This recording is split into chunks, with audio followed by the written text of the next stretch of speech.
Hi friends! Thanks for tuning in. If you like this video, please give it a like, comment below, and take a moment to subscribe to our channel.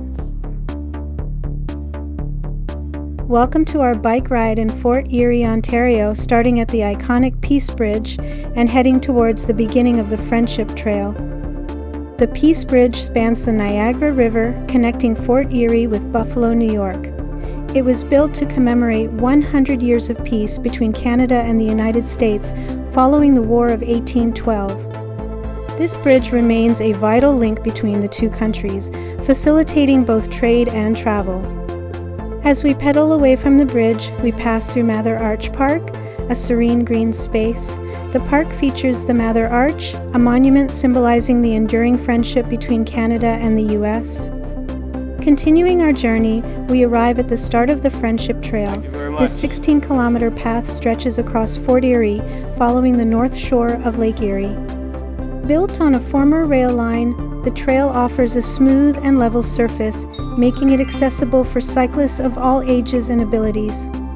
Fort Erie itself is rich in history. It played a significant role during the War of 1812 and later became a key crossing point for the Underground Railroad, offering freedom to many escaping slavery in the United States. Thank you for joining us on this ride, exploring Fort Erie and the beginning of the Friendship Trail.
Thanks for watching!